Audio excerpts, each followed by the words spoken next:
Good evening, I'm Amna Nawaz. And I'm Jeff Bennett. On the NewsHour tonight, an appeals court allows the Trump administration's tariffs to stay in place for now. The legal back and forth that's causing even more uncertainty for businesses. The check and balance is working. Democracy works, you can say that.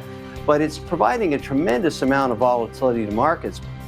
The United States proposes a new deal to pause the war in Gaza again and release the hostages. And we speak with the head of the FDA about recent changes to COVID vaccine recommendations for children and pregnant women.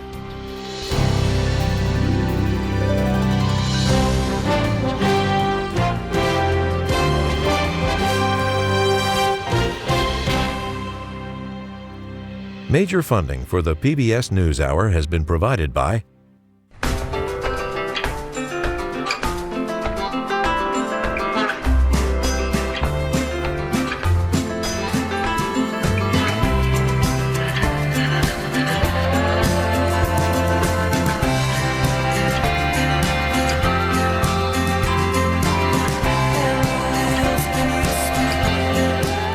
moving our economy for 160 years. BNSF, the engine that connects us. In 1995, two friends set out to make wireless coverage accessible to all.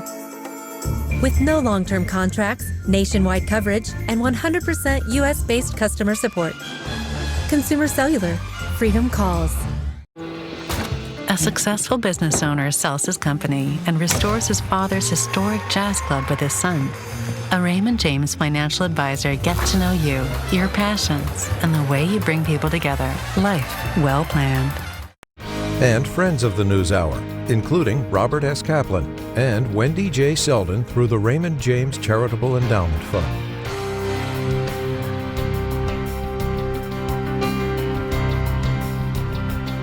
And with the ongoing support of these individuals and institutions.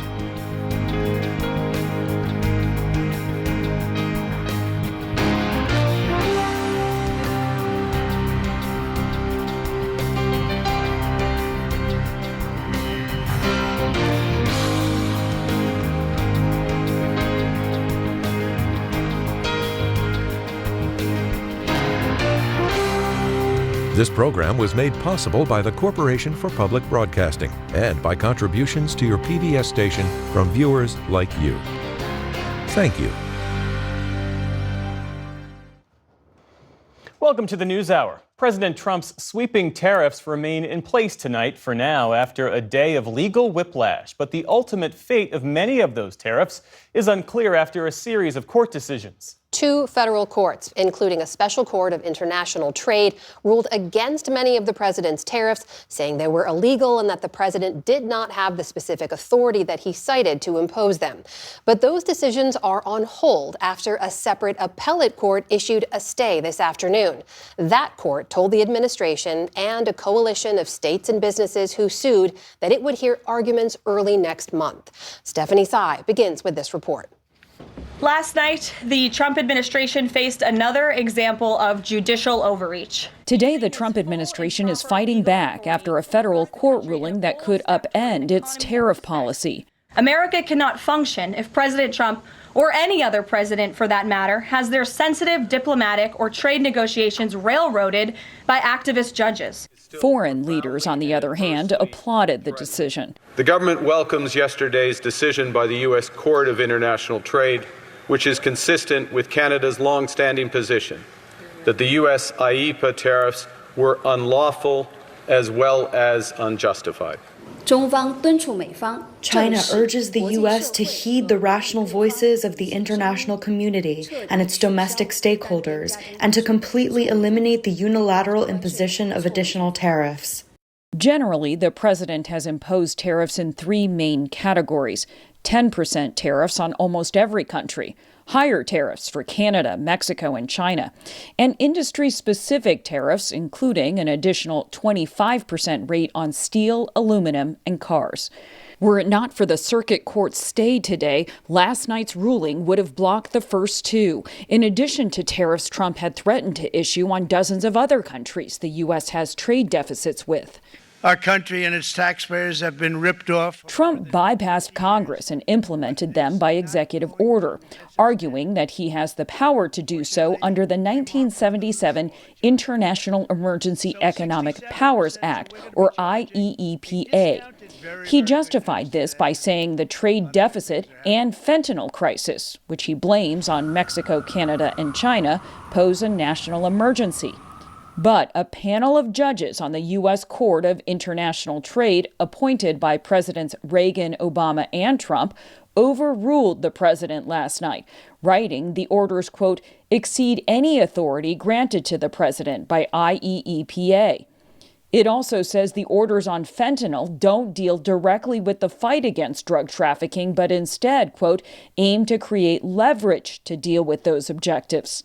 National Economic Council Director Kevin Hassett responded this morning. The idea that the fentanyl crisis in America is not an emergency is so appalling to me that I'm sure that when we appeal, that this decision will be overturned. Today, the Circuit Court of Appeals paused the Court of International Trade's ruling, even while another federal court ruled against the tariffs. This certainly puts, a bit of a snarl into President Trump's current approach. Mary Lovely is a senior fellow at the Peterson Institute for International Economics. She says there are other ways the president could still impose his tariffs if the ruling stays in effect. This is an ongoing saga, and the longer it goes, the more debilitating it is. I think the more we risk turning companies off from investing in the U.S. All this as revised GDP numbers indicate the U.S. economy shrank in the first quarter of 2025. It diminished at a 0.2% annual pace, the first drop in 3 years, brought down by a surge in imports as U.S. companies hurried to bring in foreign goods ahead of the new tariffs. Tariffs whose fate is now uncertain. For the PBS NewsHour, I'm Stephanie Tsai. For One View on President Trump's trade wars, we turn now to Kevin O'Leary. He's a businessman, celebrity investor, and a regular member of the show Shark Tank, where he's known as Mr. Wonderful. Kevin O'Leary, welcome to the NewsHour. Thanks for joining us. Great to be here. Thank you. So let's start with this legal back and forth when it comes to the president's tariffs just today, and things are changing fast, I should note. But as we speak, 2 federal courts have blocked those tariffs from going into place. An appeals court has granted the president a temporary stay. Is it clear to you and other business leaders where things stand right now on this front? It shows that the executive in this case, and this happens in every administration, is pushing the boundaries in terms of what they believe they can do without getting any kind of feedback from the courts, and the courts are feeding them back. And we're seeing Trump is pushing the edge. And if you're an investor like I am, you don't really care about the politics. You certainly don't make money on politics. You make money on policy. So you're trying to figure out as you watch these signals what the end game is going to be. What is the policy going to be? Trump is unique in the, if you look back in history, no administration's ever tried to negotiate 60 deals simultaneously, of which 18 matter. They're 70% of the trade. And so it's going to take a little longer. The courts are telling you through these decisions that not so fast, Bubba Louie, as they say. You got to go through a process, and that's exactly what's happening. Well, let me ask you about the end game and how you look at it here. I'm sure you've heard this whole taco term that's come up. It stands for Trump always chickens out, referring to the markets tumbling after additional tariff threats and then rebounding sharply when he reverses course. And the president got very angry when he was asked about that term yesterday. But by one count, Kevin, he's flip-flopped, postponed, or reversed course at least 21 times so far. You know the man. Is this negotiation tactic or chaos? You've got to learn with Trump, now this is his second term, that there is a lot of noise and then there's a signal. These are 2 different things. If you focus on the noise, you get distracted, and 50% of the market and 50% of the world has Trump derangement syndrome, and I completely understand that. I don't bother with that. That's a waste of time. I focus on the signal. The signal he's sending out since the beginning, since his first mandate, since his first term, is he's not happy with the trade situation worldwide vis-a-vis access to the U.S. markets, and he wants to balance them. Clearly, what Trump is doing here with the 17 countries, including the EU, Britain, India, Japan, Canada, Mexico, is a set of new trade terms. And I think we're going to get kind of to a reciprocal 10%. That's my own assumption. I'm investing that way. And so far, the markets have rewarded me for taking the long view. China is a separate deal. It's a completely separate kettle of fish. And I'm very glad that they came to the table in Geneva a few weeks ago. And that's ongoing too. With Trump, whether you like him or hate him, and it's 50-50, focus on the signal, not the noise. You'll get nowhere with the noise. The signal is what matters. So let me ask you about another policy you've been vocal on, because we should know you do teach at Harvard Business School, and you have been critical of the White House policy to block international students from enrolling there. Why is that? What do you think the president's missing on this front? I'm also critical of the stance that Harvard's taken, and I have to be careful. I'm an executive fellow. I support. Let me just disclose my association with Harvard. I'm an executive fellow there, have been for years. I support the entrepreneurship program. I teach international students and domestic students in the executive programs, the MBA, and the undergrads as well. And also to disclose, my son, who's an engineer, was accepted at Harvard and MIT, by the way, this year, and chose Harvard to go to school there. I think what has to happen is the president of Harvard, who, by the way, is Jewish, and he doesn't have a single anti-Semitic bone in his body. And many of the professors I work with there are Jewish as well. So I don't think it's an anti-Semitism issue at Harvard. Harvard cannot win the battle by suing the president of the United States. The president of Harvard has to get together with the president of the United States and work out whatever they're going to work out. Now, regarding the students, and you need to understand something here that I think I'm very passionate about. Harvard, the oldest educational institution in America, curates a remarkable cohort every year. They're agnostic to religion, to race, to geography. They find the very best of the very best of the very best worldwide, and they put them into an educational institution to advance learning, to advance science, to advance research. And they are the very best at it worldwide. Until recently. In terms of spending dollars right now, number one in the world is in Beijing. Number two is Harvard. And so America should understand we're in a race on research because this is where the science comes from. If we curate these people and they come to America and they check out, their background checks are checked out, why don't we offer them the ability to stay here and advance here, to grow their businesses here? Why would we train 37% of the smartest people on earth at Harvard and then kick them out of the country 24 months later? How stupid is that? Why don't we fix this now in this negotiation? Create a program and offer it to every single educational institution in America and say, look, if you're willing to make the pass, if you get actually invited, if you make the cut and you're invited to Harvard or to MIT or to Temple or to Notre Dame, I don't care. It doesn't matter which one. And you're willing to go through the scrutiny of background check and we approve you, we'll give you the golden ticket to stay here. Because I teach these students, they don't hate America. They want to stay here. They're the smartest of the smartest people on earth I've ever worked with. They're young. They're incredible individuals. Why in the world would we want to kick them out of here to go back to even a competing economy that decades later they build businesses that compete with us? How stupid is that? Let's fix this now. Kevin O'Leary, thank you so much for making the time to join us tonight. Please come back again soon. We appreciate your time. Take care.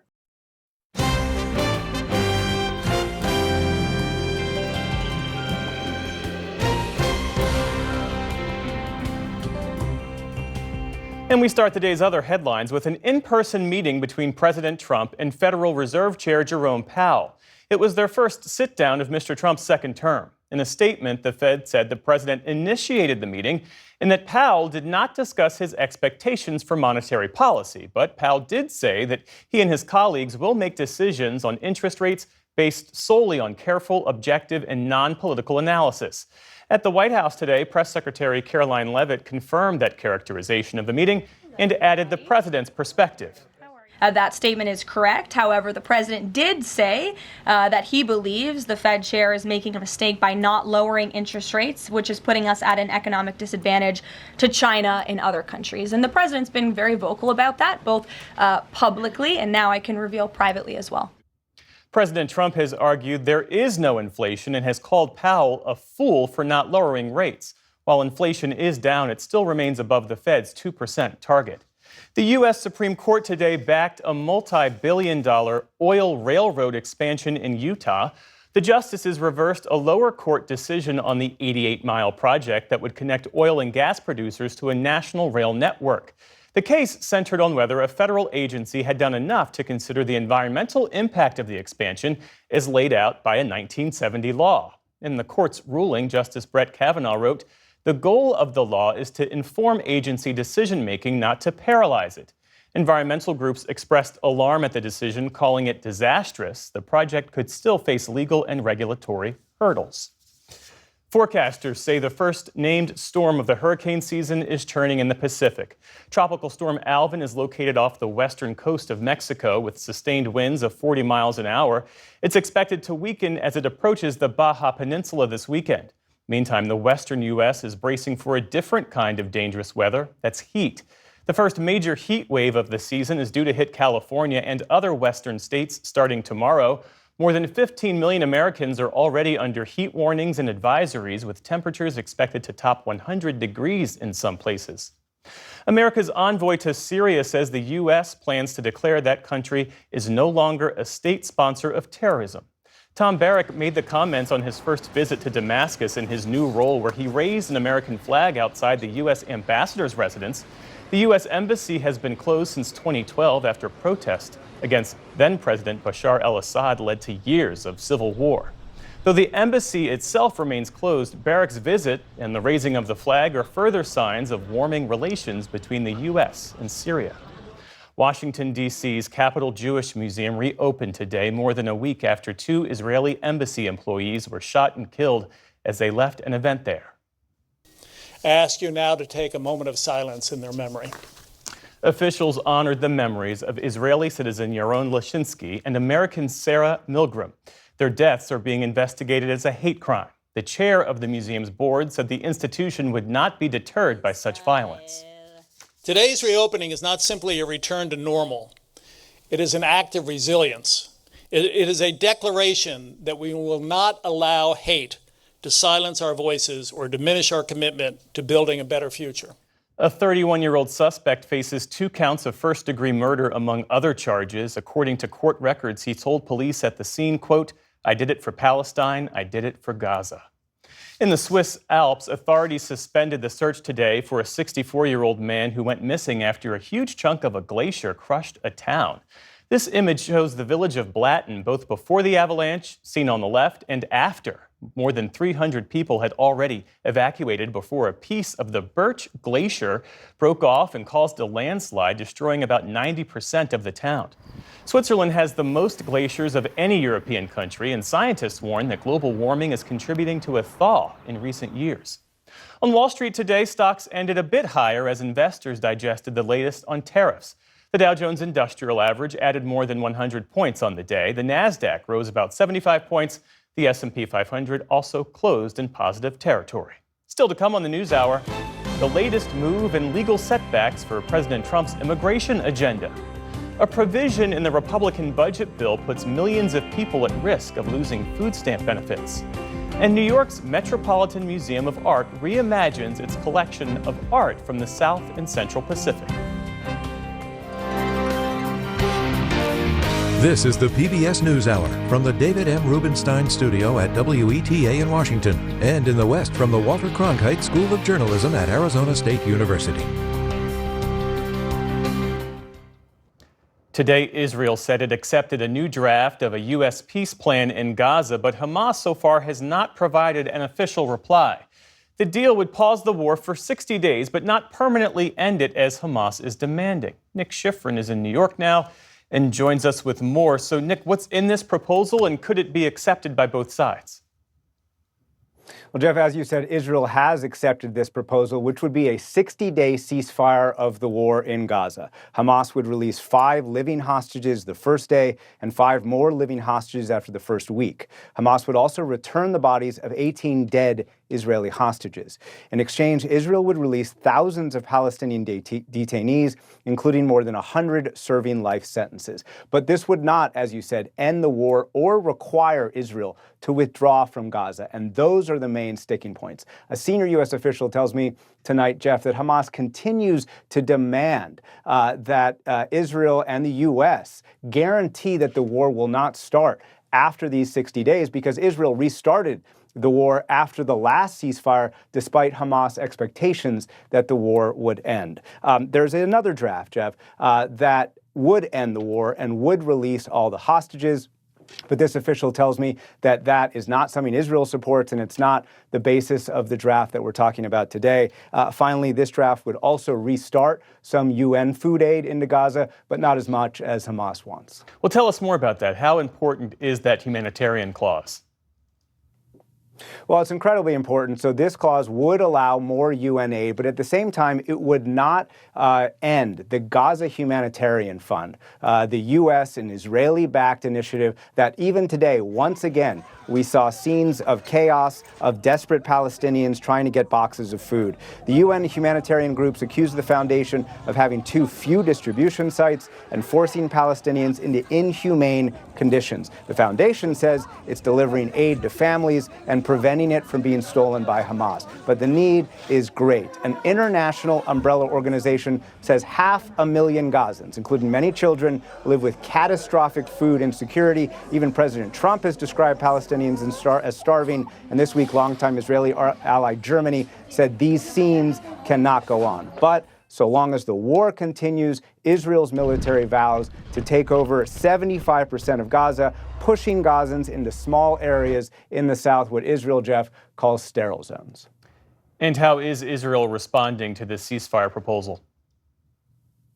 As we've discussed multiple times, Jeff, Israeli society is split. Prime Minister Benjamin Netanyahu's coalition has far-right ministers who are threatening to resign if the war does not continue. And Netanyahu himself is vowing to take over, quote, all of Gaza to eliminate Hamas once and for all. But many Israelis are demanding that the government prioritize the hostages rather than the war. You see there some scuffled with police last night after they broke into the ruling Likud headquarters. And thousands of Israelis continue to fill Tel Aviv's Hostage Square to listen to hostage families argue that diplomacy is the only way forward. Take a listen to Iaye Horn, a former hostage and the brother of a current hostage, as well as Ruby Chen. Ruby Chen is the father of American Itai Chen, who was killed on October the 7th and whose body is still in Gaza. I turn to you, Prime Minister of Israel, Mr. Benjamin Netanyahu. You brought me home. Do it again. End the war and bring back all 58 hostages. Our fight is a global fight. Meetings with leaders in the United States, Germany, Qatar, and others. But it is also a domestic fight. A fight against the Prime Minister and a government that has decided not to prioritize 250 hostages kidnapped under his leadership. We call on President Trump to pressure Netanyahu and Hamas. There are American and Israeli officials, Jeff, who do believe and tell me that if President Trump were to publicly pressure Netanyahu to end the war, Netanyahu would agree. But for now, until Hamas agrees to this draft we've been talking about, or Israel changes its policy and agrees to end the war in full, the war goes on. Nick Schifrin in New York tonight. Nick, thank you for that reporting. Thank you.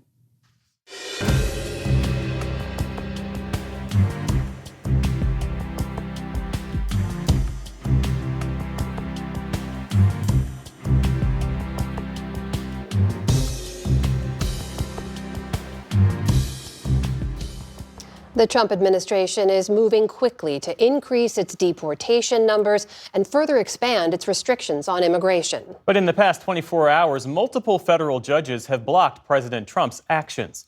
Our White House correspondent, Laura Barone Lopez, has more. From reinstating a legal status program for some immigrants to ruling that the administration's effort to deport a Columbia University student is likely unconstitutional, federal judges are continuing to rule against the president on immigration matters. Adding to that today, a Massachusetts federal judge extended her order blocking the Trump administration's efforts to bar Harvard from enrolling foreign students. The judge said people are terrified and that she wants to maintain the status quo. Joining me now to discuss is Charles Kuck, an Atlanta-based immigration attorney and law professor at Emory University. Charles, thank you so much for joining us. I want to jump right in with that judge's order. It comes after Secretary of State Marco Rubio said last night that the U.S. will, quote, aggressively revoke visas of Chinese students, including those with ties to the Chinese Communist Party. Here's State Department spokesperson Tammy Bruce. Take a listen. The State Department is determined to protect Americans' right to free speech and to counter the malign influence and actions of the Chinese Communist Party. The bottom line, we are using and will continue to use every tool in our tool chest to make sure that we know who it is who wants to come into this country and if they should be allowed to come in. How far can the administration go in revoking already approved visas? Well, generally speaking, a visa can only be revoked for a specific reason that makes a person inadmissible to the United States. We've seen the administration try to take this to the very edge of the law by revoking people's visas based upon speech issues. What we're seeing here is quite interesting. It's as if they're saying we've never vetted the Chinese students before they came, when in reality, the Chinese visas have been vetted very extensively for the last decade. So it's really unusual at this point that they want to revoke visas for people they've already vetted. It's surprising and frankly a little disturbing. In other court cases this week, a New Jersey judge ruled that ISIS efforts to deport pro-Palestinian activist Mahmoud Khalil are likely unconstitutional. And a federal judge in Boston also ruled that the administration wrongly ended humanitarian parole for hundreds of thousands of immigrants living in the U.S. temporarily and ordered them to resume those application processes. What could these decisions mean for hundreds of thousands of migrants seeking legal status? Well, for the latter part, it's really important for those individuals who were paroled into the United States who are now not subject to immediate deportation by ICE. I'm sure that frustrates the Trump administration. At the same time, the court case in regards to Khalil is really, really important. This federal judge that ruled that that law is likely unconstitutional actually reflects the same decision made several decades ago by President Trump's own sister when she was an appellate court judge that said that that statute probably violates the First Amendment of the Constitution. This is good news for immigrants as they continue to fight to remain in the United States, but neither really provide a direct path to legal residence for them. Despite judges repeatedly ruling against the president's actions to deport more people, White House Deputy Chief of Staff Stephen Miller said last night that the administration wants to triple the number of arrests ICE agents are making on a daily basis. Here's what he had to say. Under President Trump's leadership, we are looking to set a goal of a minimum of 3,000 arrests for ICE every day. And President Trump is going to keep pushing to get that number up higher each and every single day so we can get all of the Biden illegals that were flooded into our country for 4 years out of our country. The administration maintains that it is acting within its authority. Is it possible to arrest that many in a day? And what would it mean for due process? It's physically impossible for ICE to do that. They simply don't have the money or the agents or the bed space. Tonight, the beds are full that ICE has allotted and paid for, about 47,000. I think what Miller is referring to is the fact that there's a bill pending in Congress to increase those beds to 100,000 a night.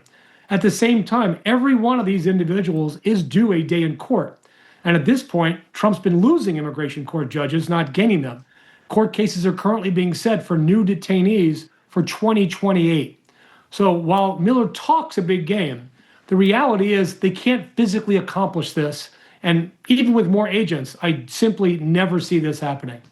On the question of due process, the Trump administration told a judge yesterday that they are attempting to bring back a Guatemalan man they improperly deported to Mexico. What makes the case of this Guatemalan man different than Kilmar Abrego Garcia, who was wrongly deported to El Salvador?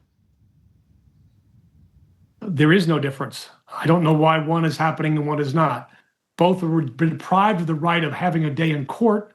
It seems, though, that they've made a decision that Abrego is not somebody they're going to actually obey, whereas the Guatemalan man, they are going to obey that order from the court. I think they're going to have a really interesting time explaining to the judge in the Abrego case why they're not doing anything. It's very strange. And just keep in mind, administrations in the past have mistakenly deported people and have always brought them back according to court orders. They can do this if they want to. Well, it's related to another question, because notably there's been reporting about a number of children who either have been deported or are facing deportation. We know that includes a 2-year-old United States citizen who has already been sent to Brazil with her parents. That's their country of origin, as well as a 4-year-old Mexican national who is in this country currently receiving life-saving medical treatments and is in danger of being deported because of her parents' legal status was revoked. That 2-year-old is not the only U.S. citizen that's been deported, but the administration is claiming that they are doing this to keep families together. How often, how frequent is it that the U.S. deports U.S. citizens? It's highly unusual that the United States would deport a U.S. citizen. It has clearly happened in the past, by accident usually. But for the most part, when they have a recognized U.S. citizen, they have long-standing provisions within the ICE rules to first verify that somebody is or is not a U.S. citizen before they deport them. What's happened here is the great rush to simply meet numbers because a goal was set and promises were made, without realizing the law itself prohibits them from deporting people at the levels they're asking at. So, yes, we're going to see U.S. citizens deported continuously under the Trump administration until they are reined in by the courts and begin following the rules. Charles Kuck, thank you for your time. Great to be here. Thank you.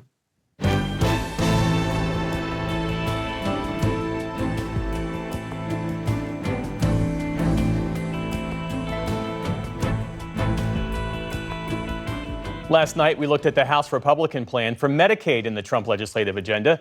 Tonight, we focus on another program facing sweeping reform and cuts in that budget bill. That's SNAP, the Supplemental Nutritional Assistance Program, once known as food stamps. The anti-hunger program reaches more than 41 million low-income Americans who receive an average of about $187 in food benefits each month. The Congressional Budget Office projects proposed changes would save billions of dollars, but millions of people would no longer be eligible for the program. Our Lisa Desjardins is here. So, Lisa, what cuts do House Republicans want to make to this program? These would be the most sweeping reductions in this program since the Food Stamp Act was passed in 1964. House Republicans, one, would make states pay more for this, and number two, implement more requirements so eventually fewer people would benefit. First of all, those requirements are work requirements, and they would apply to more people. They would now force states to pay a share of this program, and they would limit the beneficiaries to U.S. citizens only. All in all, that would save just under $300 billion, according to the Congressional Budget Office. That is money that House Republicans would use to pay for tax cuts in this bill. And what impact might the work requirement have? It's significant. Now, the focus here is on the most stringent work requirement under SNAP, and that is for able-bodied people right now who don't have dependents. It's 80 hours a month. That can be work or volunteering. So let's look at how they're expanding it, because the age is what has been expanding in this requirement. In 2022, this requirement was for people up to age 49, but then it changed so that currently it is required of people up to age 54. House Republicans would expand it again by more so that everyone up to age 64 under this program would be required to meet those 80 hours a month. It also would change for people with children. Right now, if you have a child, you are not required to meet this 80 hours of work, but the House plan would require you to do it if you have a child who is 7 years old or more. also mentioning if you're a married couple, only one person in the marriage has to do the work requirement. So if you're a single parent, you have to do that, and you're also single parenting. All right, so what does that mean overall? The numbers, let's take a look. The Congressional Budget Office says these work requirements would save about $100 billion, and that's largely because more than 3 million people would be out of the program as a result. Most of them are adults without children, and states would not be able to create waivers to keep them in. Now, even though these are adults that are coming off of the program, CBO believes as an indirect effect, something like 400,000 kids would lose school lunches as well, though conservatives question that. So those are the numbers. What's the underlying debate that's fueling all of this? This is a very classic ideological and intense academic debate as well. For conservatives, what's central here is how to get out of the cycle of poverty. They see safety net programs as an entry point into that cycle. They want more self-sufficiency. So we talked to experts who believe that the work requirement here is not too much of a burden for SNAP. And specifically, we spoke to Angela Rashidi of the right-leaning AEI.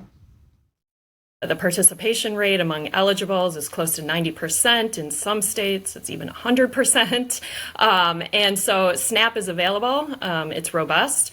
I think a very small work requirement that can be satisfied through things even like volunteering, I don't think that's an expectation that's too high for much of this population. Now, they think that this is something that's helpful, getting people more to work. But on the left, they see the exact reverse here. They think that these safety net programs are something that help people survive and get strength so that they can get back to work, get more self-sufficient. They think that work requirements, what they do is they hurt people while they're trying to get on their feet. And they point out that many people who are on SNAP are in between jobs, looking for jobs right now. We spoke to Lauren Bauer, who is with the left-leaning Brookings Institution. SNAP work requirements punish the unemployed. Searching for jobs, for work, is not an allowable use of your time when you're being subject to SNAP work requirements. And so what we end up doing is punishing people who can't find a job within 3 months. During recessions, that is the vast, vast majority of people who become enrolled in the program.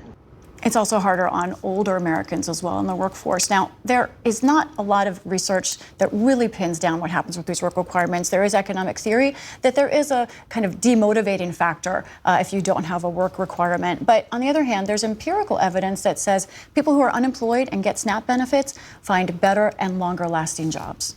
And the other Republican goal here is to push more responsibility for this program to the states. That's right. And this is a big deal. It is a sea change. What's happening here is right now, states do not pay anything for the benefits on SNAP. But starting in 2028, under this proposal, states would pay at least 5%. And that would increase if the states have a higher error rate. So what we're talking about right now is those are states with the higher error rates. Currently is 25, about half of the country.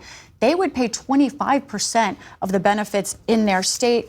There's some time to work out the error issues here, but just this week, Wisconsin, which has a low error rate, said that this would cost it hundreds of millions of dollars and sent out a warning about that. And we should explain what that means. What's an error rate? An error rate means that you have paid someone on SNAP too much or too little. Got it. I want to ask you, with Elon Musk's time in government coming to an end this week, what's the future of the Doge austerity plan? I know you've reported on that extensively on the Hill. Well, some things, like, for example, the reorganization of the State Department and USAID are moving. The State Department just transmitted that plan to Congress today. But other things, like the cuts, which frankly have sometimes been hard to track, have not been congressionally approved at all. Some members would like to do that, but I don't think the votes are there right now in the Senate. There is one thing, cuts to the Corporation for Public Broadcasting, PBS and NPR. We do expect a rescission package, perhaps, I expect it, I'm told, in Congress next week, and we will follow that closely. Lisa Desjardins, our thanks to you as always. You're welcome.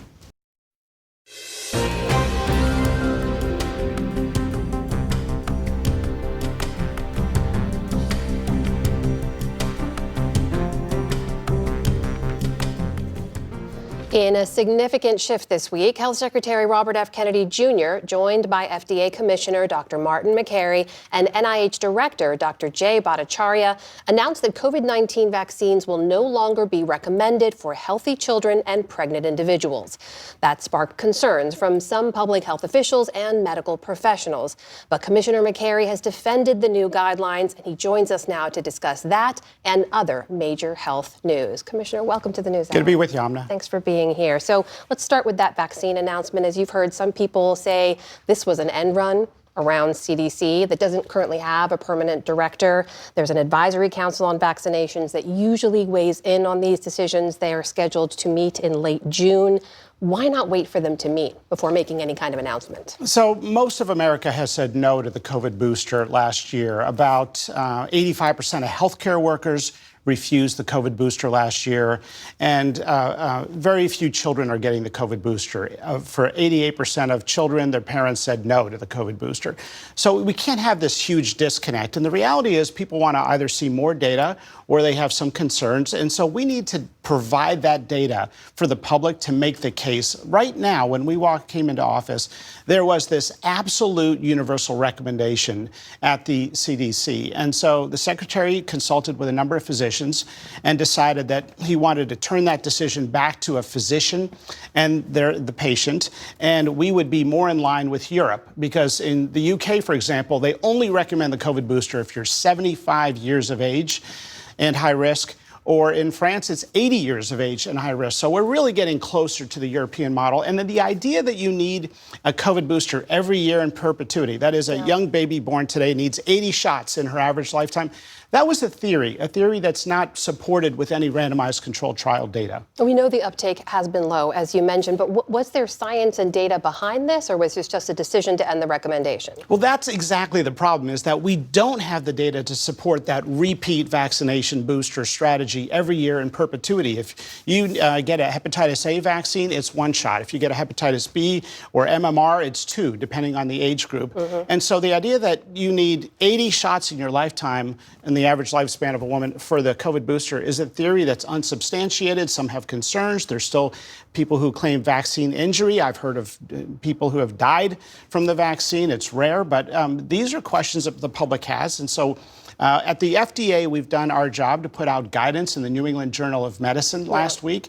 And that guidance basically says for young, healthy individuals, we'd like to see, this is a good time to check in with a clinical trial to find whether or not we should be pushing this. Because the worst thing you can do in public health is to put out an absolute universal recommendation with such urgency when the data really doesn't support it. And the reality is the data is mixed. I just want to say, too, that the vaccine was proven to be overwhelmingly safe and effective. 4 and 5 years ago, yes. Sure, 4 and 5 when it years was ago. implemented in the rush to the pandemic the first response. dose, yes. There is, I should mention, a new COVID variant that's been gaining momentum overseas, has now landed in the States.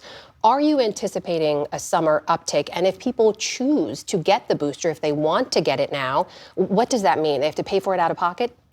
Well, that's up to every individual insurance company. Again, vast majority of Americans have said no to the COVID booster. For those who want to get it, they will be able to get it. There's still going to be vaccines available. But if it's not recommended, it's likely not going to be covered by insurance, That's correct? up to insurance companies. I mean, I would love some cancer therapies to be covered by certain insurance companies, and they've chosen not to.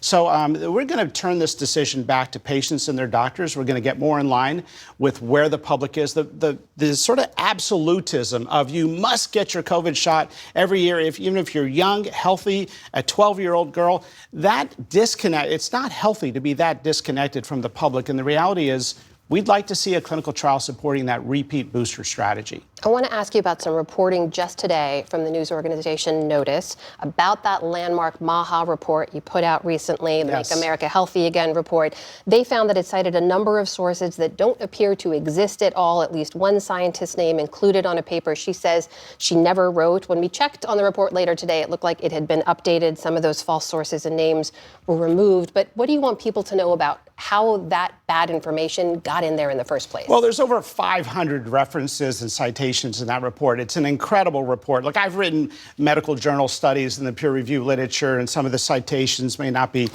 perfect in the way that they're described there. But do you include citations that don't exist for sources that don't exist? I haven't double-checked those citations, but I can tell you that the content of that MAHA Commission report is amazing. It's game-changing, because now we're talking about microplastics and pesticides and seed oils, and the fact that 70% of the food consumed by kids is ultra-processed discussed. I don't think our obesity, diabetes epidemic in children is a willpower problem. I don't think it's their fault. I think this is something we are doing to kids.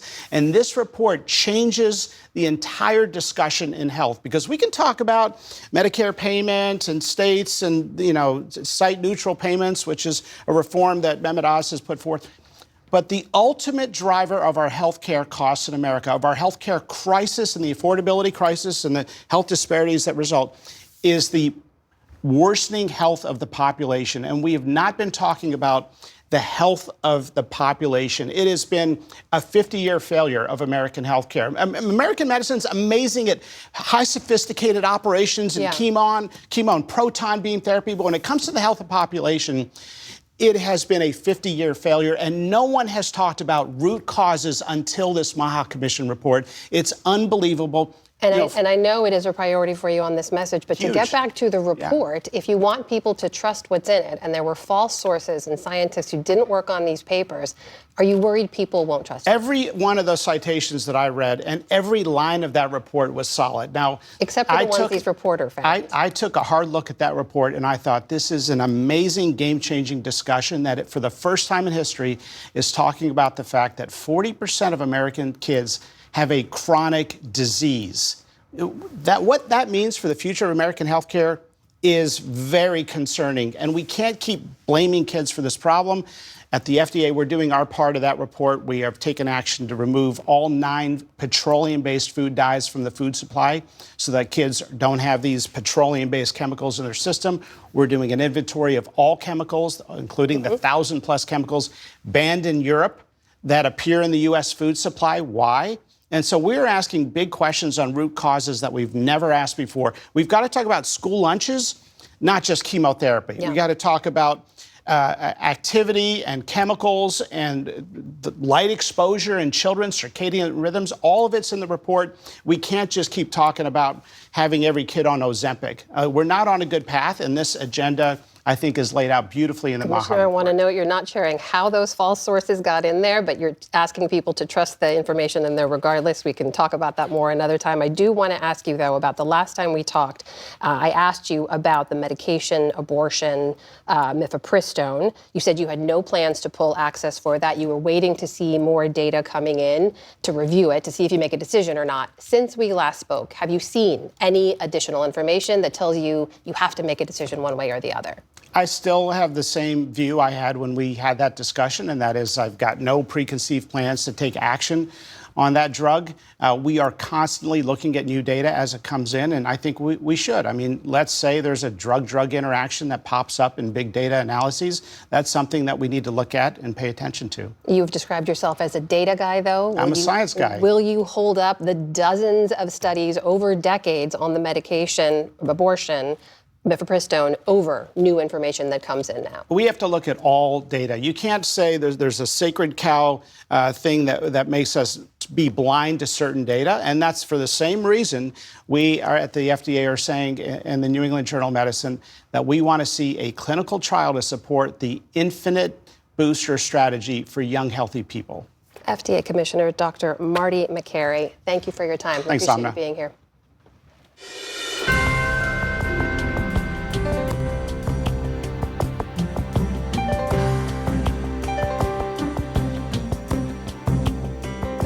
This weekend, New York's Metropolitan Museum of Art will be opening its Galleries of the Arts of Oceania to the public for the first time since 2021. That's after a major renovation that allowed curators to reimagine how to present art from the vast region, which includes the more than 10,000 Pacific islands in Melanesia, Polynesia, and Micronesia, as well as Australia and New Zealand. Senior arts correspondent Jeffrey Brown got a preview of the new galleries, which feature some of the museum's largest and most storied works for our Arts and Culture series, Canvas.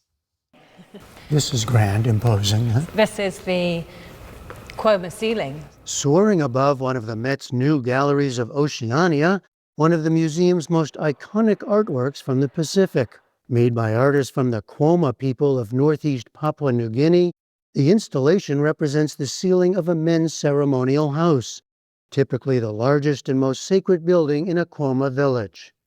Each individual panel is infused with meaning, painted with symbols associated with different village clans, says curator Maya Nuku, who spoke to us even as final touches for the reopening were being completed. You've got a fabulous set of crocodile eyes there in this grey one with the yellow eyes in pairs coming down. And then you put it together and it becomes the universe. From a Cuomo perspective. Yes. That's right, yes. Originally commissioned in the early 1970s, it's now been rearranged according to the wishes of the descendants of the original artists to accurately reflect clan groupings. They had a lot of input into how we reconfigured this new iteration. It's critical for them to be able to have a say in how they're represented. It's just one example of how the museum has rethought and recontextualized its installation of more than 600 artworks from across the Pacific. I think go out and view it. Nuku, a member of New Zealand's native Maori community and the Met's first Indigenous curator from Oceania, led the effort.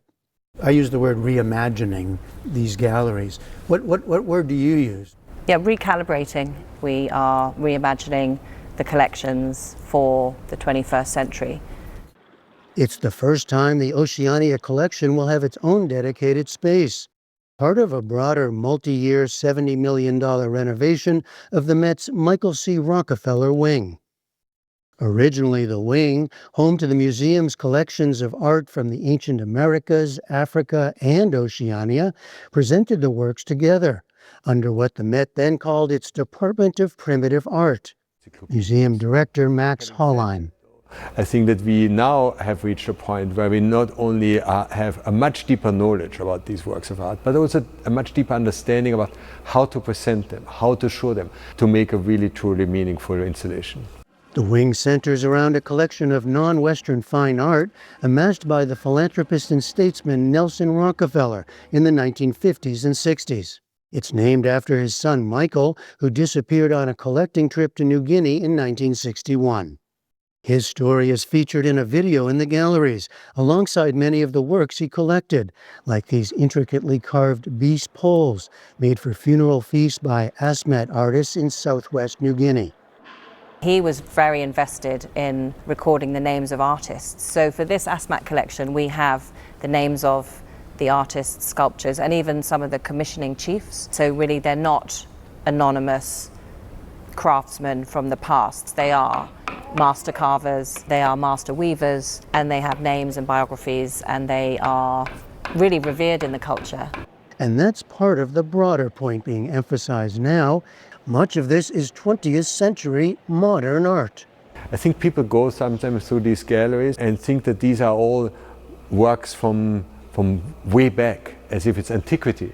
This is the art of the last century. It has had deep impact also on other cultures and traditions, and that's something that's coming really to the fore here. Oceanic art's influence on and connection to Western art is emphasized now through proximity across a hallway. A big challenge in the reimagining, the Met's Pacific works represent some 140 distinct cultures from a region covering almost a third of the world's surface. Art from Oceania is really very unfamiliar to many people, and so what I was really interested in doing with this new redisplay was to have people understand the relationships, the line that's pulling all of these cultures through over this vast kind of sphere of space and time. Those relationships stretch back at least 3,500 years, when seafaring voyagers made their way from modern-day Taiwan through Southeast Asia. Then, after intermingling with indigenous peoples in New Guinea, they set out on vast journeys to settle on islands across the Pacific Ocean. Voyaging, both literal and spiritual, is a key theme in the galleries, which include items like this spirit canoe used by Asmat people to commemorate the recently dead. The common ancestry of diverse island communities is highlighted through repeating forms and motifs, like the frigate bird. The frigate bird is really a piratical bird. It's really revered right across the Pacific. It has a huge wingspan, and it can actually take food out of the mouths of other birds. It's depicted here on a pendant from the Solomon Islands, and again atop a mask from the Torres Strait Islands. Another key theme, this is living contemporary art. now represented with new acquisitions like this work by Toloi Havini, who was born on the island of Bougainville. It was quite an honour to be asked to contribute something as a contemporary artist. It sort of shows that we're here, we're proud, and we have artworks that deserve to be seen in the global context of art. Havini's site-specific series features designs from her tribe and comments on relationships, including those between museums and Oceania. So museums, although can have a colonial past and often criticised for holding on to these treasures, they can also be sites for reconnection. The designs that I have integrated into the materiality of my work really speak to my ancestors' designs about care and protection, about the things that we hold precious to us. Those designs are rendered on copper, referencing the copper mine in her region that led to a civil war. This might not look traditional because I've used the materiality that speaks very much to appropriation and extraction because I'm using copper. And yet, when I show my community the work, there's no question that it comes from and is an artwork. Like Havini's work, curator Maya Nuku hopes the new galleries reflect living traditions that can speak to all people today. The fact that we are just one stitch in this, genealogical fabric that stretches over millennia, and the planet, the land, the seas are not ours. We're stewards of them for this generation. For the PBS NewsHour, I'm Jeffrey Brown at the Metropolitan Museum of Art in New York.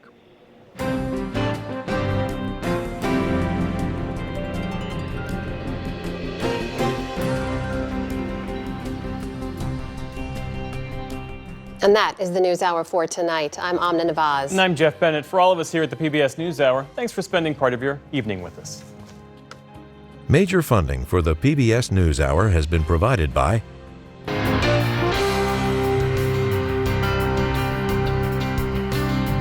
Carnegie Corporation of New York, working to reduce political polarization through philanthropic support for education, democracy, and peace. More information at carnegie.org. And with the ongoing support of these individuals and institutions. And friends of the NewsHour, including Leonard and Norma Chlorfine, and the Judy and Peter Bloom Kovler Foundation. And with the ongoing support of these institutions.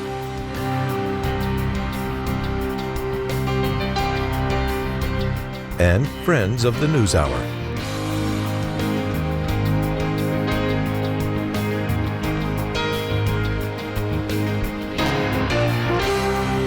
This program was made possible by the Corporation for Public Broadcasting and by contributions to your PBS station from viewers like you. Thank you.